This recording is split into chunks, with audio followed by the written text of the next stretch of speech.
कहानी की शुरुआत में हम एक यंग कपल मैट और नादिया को देखते हैं जो अपने नए घर में रहने के लिए आए थे। ये घर एक सुनसान इलाके में होता है जिसके आसपास न कोई दूसरा घर और न ही आबादी होती है। शहर के शोर शराबे से तंग होकर मैट और नादिया को भी एक ऐसा ही शांत घर चाहिए था और यह खूबसूरत घर मैट को काफी कम कीमत में मिल गया था। ये दोनों जब घर के अंदर आते हैं तो घर काफी बुरी हालत में था, जैसे ये घर कई सालों से खाली पड़ा हुआ हो। इसलिए ये दोनों घर की साफ सफाई करने लग जाते हैं और जो भी फालतू सामान होता है मैट खिड़की से बाहर फेंकने लगता है। किचन को साफ करते समय नादिया को एक मरा हुआ बर्ड दिखाई देता है जिसे दफनाने के लिए वो बाहर ले जाती है, लेकिन तभी ऊपर खिड़की से मैट नादिया को आवाज देता है जिससे नादिया का ध्यान ऊपर मैट की तरफ चला जाता है और जब वो वापस उस बर्ड की तरफ देखती है तो वो बर्ड गायब हो चुका था। ये देखकर नादिया को कुछ अजीब लगता है और सोचती है कि अचानक वो परिंदा कहाँ गायब हो गया। दूसरी तरफ मैट को भी दीवार में एक अजीब सी चीज दिखाई देती है जिसे देखने के लिए वो वॉलपेपर को फाड़कर हटा देता है और वहाँ मैट को एक बड़ा दरवाजा दिखाई देता है जिसे खोलने के लिए चाबी की जरूरत थी। अब मैट उस दरवाजे की चाबी ढूंढने लगता है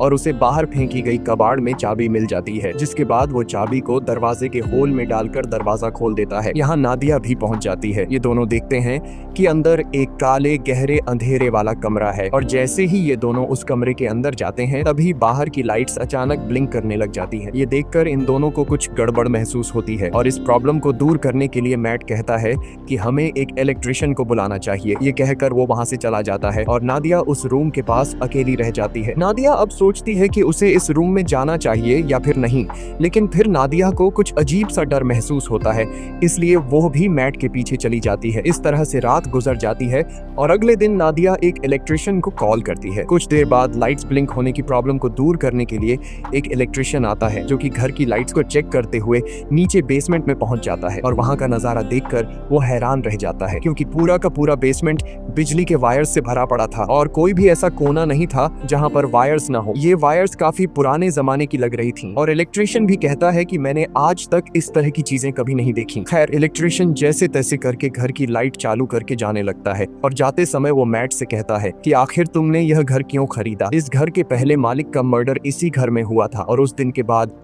कोई इस घर में रहने को तैयार नहीं हुआ। यह सुनकर मैट बहुत ज्यादा घबरा जाता है और इस घर के बारे में रिसर्च करने लगता है। रिसर्च के दौरान इंटरनेट पर मैट को एक पुराने न्यूज आर्टिकल में थॉमसन फैमिली का पता चलता है जो कि एक कपल था और आर्टिकल में लिखा हुआ था कि इस घर में रहने वाले कपल को अपने ही बेटे ने मार दिया था जिसका नाम जॉन था। इन्वेस्टिगेशन के दौरान जॉन पुलिस को बताता है कि मुझसे यह मर्डर इस घर ने करवाए हैं। यह देखकर मैट को यह एक झूठी कहानी लगती है और कई घंटों तक रिसर्च करने के बाद वो थक जाता है। फिर अपनी पत्नी से छिपकर उसी अंधेरे वाले कमरे में बैठकर शराब पीने लग जाता है। बोतल में शराब पहले से ही 2 घूंट बची हुई थी जिसे पीकर वो बोतल खाली कर देता है और मन ही मन सोचता है कि काश पीने के लिए एक और बोतल मिल जाती। तभी अचानक लाइट्स ब्लिंक होने लगते हैं और कुछ देर के लिए लाइट चली जाती है और जब फिर से लाइट आती है तो उसके सामने एक शराब की बोतल पड़ी होती है। ये देखकर उसकी आंखें खुली की खुली रह जाती हैं और जब वह उस बोतल को हाथ लगाकर चेक करता है तो उसे पता चलता है कि यह एक असली बोतल है, यानी कि यह रूम किसी भी इच्छा को पूरी कर सकता है। अगली सुबह नादिया नींद से जागती है। वो देखती है कि मैट यहाँ पर नहीं है, इसलिए वो मैट को ढूंढने उस रूम में जाती है। वहाँ जाकर वो देखती है कि पूरा रूम कीमती पेंटिंग्स और नई चीजों से भरा हुआ है और मैट बहुत ही ज्यादा खुश है। मैट नादिया को बताता है कि इस रूम में किसी भी विश को पूरा करने की ताकत है। वो नादिया से कहता है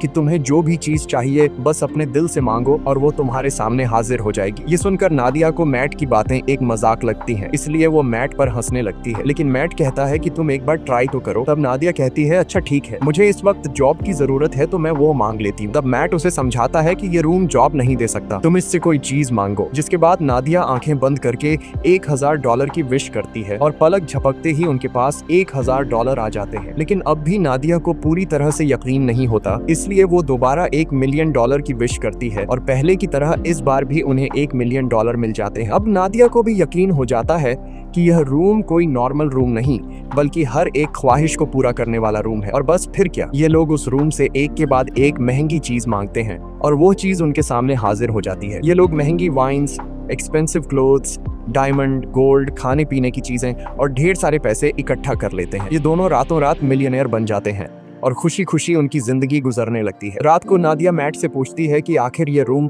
उनकी इतनी सारी विशेष कैसे पूरी कर रहा है, लेकिन मैट कहता है कि हमें इस बारे में बिल्कुल भी नहीं सोचना चाहिए, हमें बस एंजॉय करना है। इस तरह से ये दोनों अगले कई दिनों तक अपनी जिंदगी बिलियनर्स की तरह गुजारते हैं। हर बार जब भी उनकी कोई विश होती तो लाइट्स टिमटिमाती और उनकी सारी ख्वाहिशें बेसमेंट में बने उस रूम में तुरंत पूरी हो जाती। ये दोनों डांस करते हैं, पार्टीज करते हैं और खूब मजे लेते हैं। लेकिन उनकी यह चमक दमक वाली जिंदगी अब कुछ ही दिनों की मेहमान थी और अब उनके बुरे दिन शुरू होने वाले थे। वैसे तो यह रूम हर एक चीज दे सकता था, पर एक चीज जो इन दोनों की जिंदगी की सबसे बड़ी ख्वाहिश थी और वो चीज उन्हें रूम दे भी सकता था, लेकिन ये दोनों रूम से उस चीज को मांगने के लिए तैयार नहीं थे। और वो चीज कुछ और नहीं बल्कि एक बच्चा था। एक दिन मैट नादिया को बच्चे का एक झूला गिफ्ट करता है, जो कि इस बात का इशारा था कि हमें बच्चे के लिए ट्राई करना चाहिए। मैट नादिया को समझाता है कि हमें एक बार फिर से कोशिश करनी चाहिए, लेकिन नादिया इसके लिए तैयार नहीं होती, क्योंकि पहले भी उसके 2 मिसकैरेजेस हो चुके थे। अब नादिया परेशान हो जाती है। काफी देर तक सोचने के बाद वो इस रूम में जाकर एक बच्चे की विश करती है और बच्चा उसे मिल भी जाता है। जब मैट आकर नादिया को बच्चे के साथ देखता है तो वो बहुत गुस्सा हो जाता है और नादिया को डांटने लगता है कि तुम्हें बिना परमिशन के बच्चे को नहीं लेना चाहिए था। इस बात पर इन दोनों के बीच काफी देर तक बहस होती है। नादिया कहती है कि उसने यह शॉर्टकट इसलिए अपनाया ताकि मिसकैरेज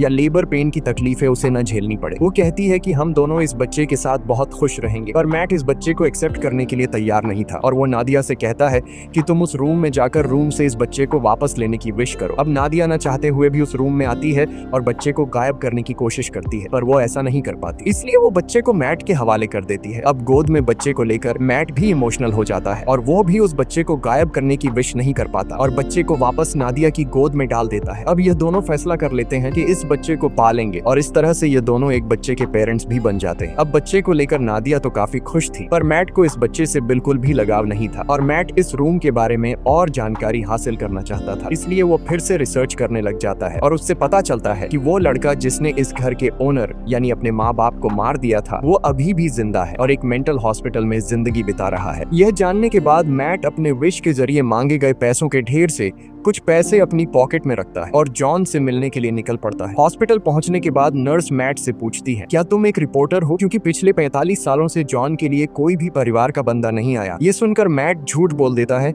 कि मैं भी एक रिपोर्टर हूँ। कुछ देर बाद जॉन आता है। जॉन बूढ़ा हो चुका था और जॉन पीछे वाले टेबल पर बैठकर मैट से कहता है, मुझे तुम्हारा ही इंतजार था। ये सुनकर मैट को कुछ अजीब लगता है और वो डायरेक्ट जॉन से पूछता है कि तुम इस रूम के बारे में क्या जानते हो और तुमने अपने मॉम डैड को क्यों मारा? तब जॉन कहता है कि मैंने अपने पेरेंट्स को नहीं मारा, बल्कि उस रूम ने मुझसे यह करवाया। इसके बाद जॉन मुस्कुराते हुए कहता है, मुझे पता है कि तुम अभी मजे कर रहे हो, खूब खाना पीना, महंगे कपड़े और एंजॉय, लेकिन जल्द ही इसकी कीमत तुम्हें चुकानी पड़ेगी। और जॉन मैट से कहता है, जितनी जल्दी हो सके इस घर को छोड़ दो। मैट को जॉन की दिमागी हालत ठीक नहीं लगती, इसलिए वो उसे वहीं पर छोड़कर घर लौटने लगता है। रास्ते में वो पेट्रोल पंप पर गाड़ी में पेट्रोल डालने के लिए गाड़ी खड़ी करता है। पेट्रोल डलवाने के बाद जब मैट एम्प्लॉई को पैसे देने के लिए जेब में हाथ डालता है तो उसके हाथ में पैसों की जगह राख निकलती है। यह देखकर वो परेशान हो जाता है और दूसरी जेब से एम्प्लॉई को पैसे पकड़ाकर सीधे घर पहुंचता है और सोचने लगता है कि जाते हुए उसने ढेर सारे पैसे अपनी जेब में डाले थे, फिर अचानक वो पैसे कहाँ गायब हो गए। अब इस बात को कंफर्म करने के लिए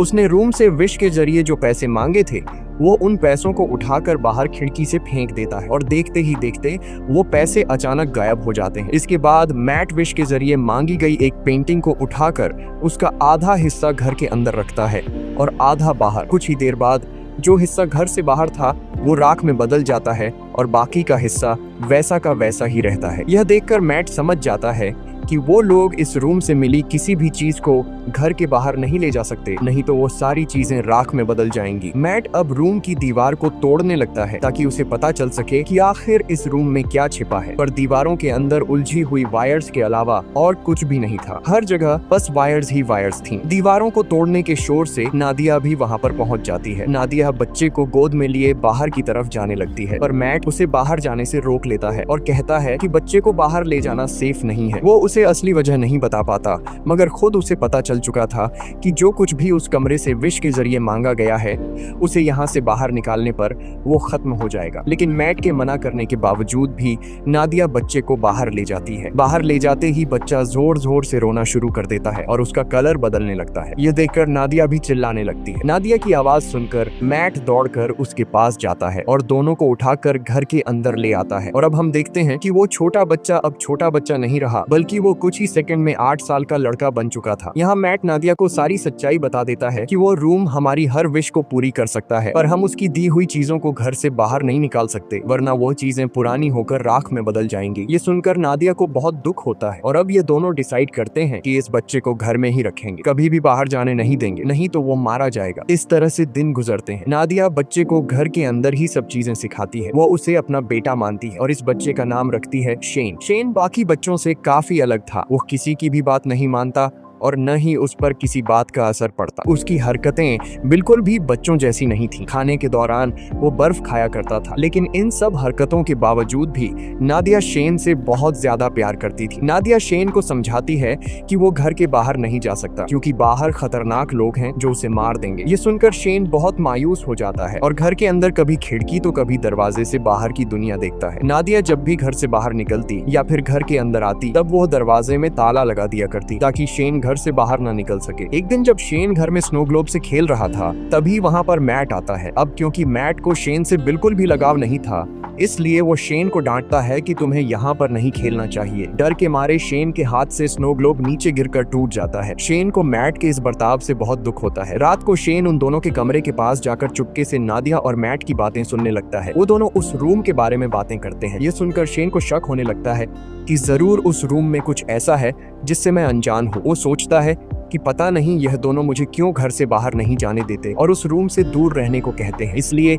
शेन टॉर्च उठाकर घर की जांच पड़ताल करने लगता है और आगे बढ़ते हुए वो सीधा बेसमेंट तक पहुंच जाता है, जहां ढेर सारी उलझी हुई वायर्स थी। उन सब से गुजरते हुए आखिरकार वो उस रूम तक पहुंच जाता है और यहाँ उसे सारा राज पता चल जाता है। रात भर पूरे घर में लाइट्स ब्लिंक होती रहती हैं, पर मैट और नादिया नींद में होने की वजह से कुछ नोटिस नहीं कर पाते। अगली सुबह जब मैट की आंख खुलती है तो उसे अपने बगल में एक नया स्नो ग्लोब पड़ा हुआ दिखता है और इसके साथ ही टूटा हुआ ग्लोब कुछ दूरी पर उसे दिखाई देता है। ये देखकर वो परेशान हो जाता है कि आखिर ये नया ग्लोब किसने बनाया। मैट सीधा नादिया के पास जाता है और उसे जगाकर पूछता है कि क्या तुमने इस ग्लोब को उस रोम से विश करके मांगा, जिस पर नादिया कहती है नहीं, मैंने इस ग्लोब की विश नहीं की। तभी उसी वक्त लाइट्स को ब्लिंक होता देखकर वो समझ जाता है कि यह सारा काम शेन का है। ये दोनों तेजी से उस रूम की तरफ भागते हैं और वहां जाकर ये दोनों हैरान रह जाते हैं। अब क्योंकि शेन को घर से बाहर जाने नहीं दिया जाता था, इसलिए वो दिल में बाहर जाने की इच्छा रखते हुए उस रूम से खुद के लिए एक बहुत बड़ा आउटडोर एरिया मांग लेता है, जहां एक खुला आसमान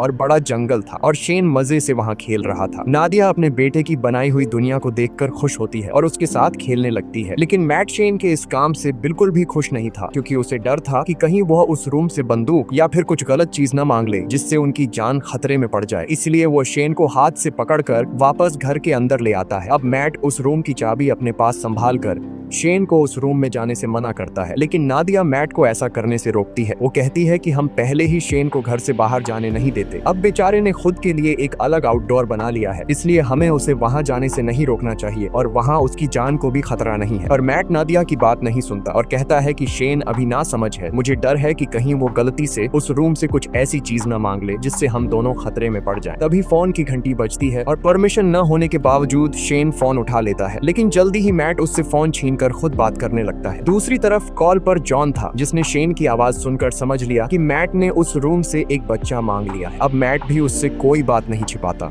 और कहता है कि हम इस बच्चे से अपनी जान कैसे छुड़ाएं। इधर किचन में रखे दूसरे फोन से नादिया इन दोनों की सारी बातें चुपके से सुनने लगती है। जॉन उसे अपनी सच्चाई बताता है कि मैं भी उस रूम से विश के जरिए मांगा गया हूँ। वो बताता है, मैंने अपने पेरेंट्स को इसलिए मारा क्योंकि मुझे भी बाहर की दुनिया देखनी थी, लेकिन जब मैं घर से बाहर निकलता तो मेरी उम्र बढ़ने लगती और जब मैंने रूम से पूछा तो उसने मुझे बताया कि अगर तुम्हें इस घर से बाहर निकलना है तो तुम्हें उस इंसान को मारना होगा जिसने विश करके तुम्हें मांगा है। इसीलिए मैंने विश करने वाली औरत को मार दिया और उसके साथ उसके हस्बैंड को भी मार दिया। यही वजह है कि आज मैं जेल में हूँ। वो मैट को बताता है कि मेरी और शेन की कहानी एक ही है। अगर तुम्हें शेन को बचाना है और उसे बाहर की दुनिया दिखानी है तो तुम्हें उस इंसान को मारना होगा जिसने शेन को विश करके मांगा था। अब अगर शेन को विश करके तुमने मांगा है तो तुम्हें अपनी कुर्बानी देनी होगी, और अगर तुम्हारी वाइफ ने शेन को मांगा है तो फिर तुम्हें उसे मारना होगा। और ये सारी बातें दूसरी तरफ कॉल पर नादिया भी सुन रही थी। नादिया ये सारी बातें सुनकर बहुत ज्यादा दुखी हो जाती है और वो गाड़ी निकालकर घर छोड़कर चली जाती है, जिससे मैट को उसकी फिक्र होने लगती है। नादिया शेन को जिंदगी देने के लिए खुद को मारने का सोचती है, पर वो ऐसा नहीं कर पाती। इधर मैट टेबल पर बैठकर शेन के साथ डिनर करने लग जाता है। तब शेन मैट से पूछता है कि मेरी मॉम कहाँ गई, और उससे और भी कई सारे सवाल पूछता है, जिससे झुंझलाकर वो शेन को बता देता है कि वो उनका असली बेटा नहीं है और न ही उसकी कोई पेरेंट्स है। इतना ही नहीं, वो गुस्से में आकर शेन को रूम से बाहर निकाल देता है। डर के मारे शेन रोते हुए ऊपर अपने रूम में चला जाता है। कुछ ही देर में मैट को अपनी गलती का एहसास होता है। वो शेन के रूम में जाकर उससे माफी मांगने लगता है और सारी रात वो दोनों साथ में सोते हैं। जब नादिया वापस घर लौटती है तो इन दोनों को एक साथ सोते देखकर उसे बहुत अच्छा लगता है। कुछ देर बाद मैट की आंख खुल जाती है और वो देखता है कि नादिया घर वापस आ चुकी है। मैट नादिया से कहता है कि मैं तुम्हारे लिए बहुत ज्यादा परेशान हो रहा था, और कहता है मुझे माफ कर दो क्योंकि मैं शेन पर चिल्लाया और तुमसे भी झगड़ा किया। बातचीत के दौरान ये दोनों एक दूसरे के करीब आने लगते हैं और जब ये दोनों रूम में इंटीमेट हो रहे थे तब शेन चुपकर दरवाजे से उन्हें देखने लगता है। वो अपने दिल में नादिया के लिए अट्रैक्शन महसूस करता है। अब उसे भी ये सारी चीजें करनी थी, इसलिए अब वो इन दोनों के सोने का इंतजार करता है। जब ये दोनों गहरी नींद में चले जाते हैं तब शेन चुपके से आकर मैट की पॉकेट से घर के बाहर जाने की चाबी चुरा लेता है। अगले दिन सुबह मैट और नादिया फ्रंट डोर को खुला देखकर समझ जाते हैं कि शेन घर से बाहर निकल गया है, इसलिए उन्हें डर था कि कहीं वो मर न गया हो। लेकिन तभी घर के एक अलग हिस्से में शेन को देखकर दोनों हैरान हो जाते हैं, क्योंकि शेन अब जवान और ताकतवर हो चुका था। वो अपने पेरेंट्स की तरफ गन पॉइंट करके उन्हें धमकाता है। तब नादिया उसे समझाने की कोशिश करती है। इसी बीच मैट शेन पर हमला कर देता है और दोनों में फाइट होने लगती है। लेकिन उनकी फाइट के दौरान नादिया को धक्का लगता है, जिससे वह नीचे गिरकर बेहोश हो जाती है। कुछ देर बाद मैट उसे जगाते हुए बताता है कि शेन को गलती से गोली लगने की वजह से वो मर गया। ये सुनकर नादिया रोने लगती है। मैट उसे तसल्ली देकर वापस घर में ले आता है और यहाँ आता है कहानी में सबसे बड़ा ट्विस्ट, क्योंकि अभी जो मैट नादिया को उठाकर घर लेकर गया वो असल में मैट नहीं बल्कि शेन है। इधर दूसरे रूम में जहां उनकी फाइट हुई थी, असली मैट होश में आ जाता है और पूरे घर में अपनी वाइफ की तलाश करता है। तभी लाइट्स को फिर से टिमटिमाते देखकर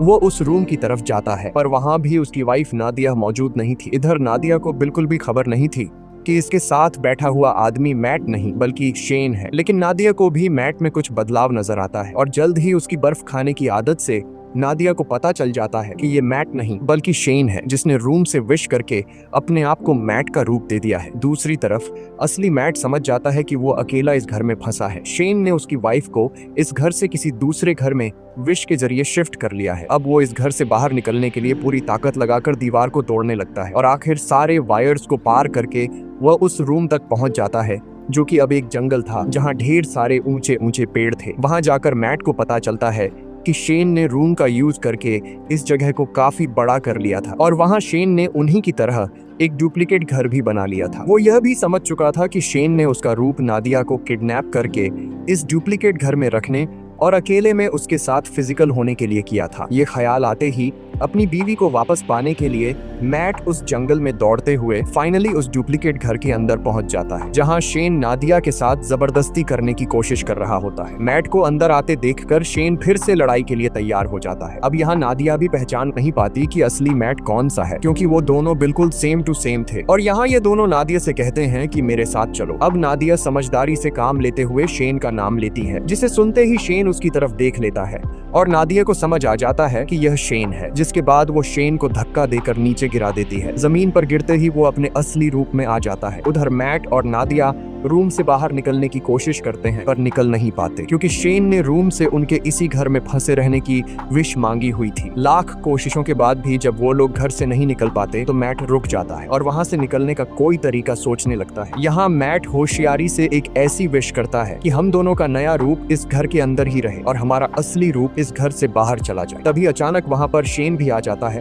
और मैट को चाकू घोंपकर मार डालता है। इसके बाद वो नादिया को समझाने लगता है कि तुम मैट को भूल जाओ और मेरे साथ रहो। लेकिन इन्हीं बातों के दौरान उसे एहसास होता है कि यह दरअसल मैट और नादिया के क्लोन है, जबकि असली मैट और नादिया दौड़कर रूम के बाहर जंगल की तरफ भागते हैं। यह देखकर शेन बहुत गुस्सा हो जाता है और तेजी से उनके पीछे दौड़ने लगता है। यहाँ यह दोनों असली घर में पहुंच जाते हैं। जब शेन भी असली घर में पहुंचता है तो वो दौड़कर मैट पर अटैक कर देता है, लेकिन यहाँ मैट समझदारी से काम लेते हुए शेन को कसकर पकड़कर अपने साथ घर से बाहर निकाल लेता है। शेन अपनी जान को खतरे में में देखकर वापस दरवाजे की तरफ भागता है और अंदर घुसने से पहले ही नादिया दरवाजा बंद कर लेती है। अब यहाँ शेन नादिया को बहकाने की कोशिश करता है। वो कहता है, प्लीज मॉम, मेरे लिए दरवाजा खोल दो। लेकिन नादिया अब समझ चुकी थी, इसलिए वो रोते हुए शेन को बूढ़ा होते देखती है। धीरे धीरे उसकी बॉडी गलने लगती है और आखिर में वो राख में बदल जाता है। नादिया उसके पास आती है और उसकी बॉडी से बनी हुई राख को हाथ में उठाकर रोने लगती है, क्योंकि नादिया ने उसे अपना बेटा माना था। इसके बाद मैट नादिया के पास आता है और दोनों एक दूसरे को गले लगा लेते हैं। अब सीन शिफ्ट होता है और हमें कुछ महीने बाद का सीन दिखाया जाता है, जहां मैट और नादिया एक छोटे से घर में सेटल्ड हो जाते हैं और सुकून से रहने लगते हैं। पर थोड़े ही दिनों बाद नादिया डरते हुए अपना प्रेगनेंसी टेस्ट करती है और रिपोर्ट पॉजिटिव आती है, यानी अब इन दोनों का खुद का एक बेबी आने वाला है। इसी के साथ ये कहानी खत्म हो जाती है। अगर आपको ये वीडियो अच्छी लगी हो तो हमारे चैनल को सब्सक्राइब और वीडियो को लाइक जरूर कीजिएगा।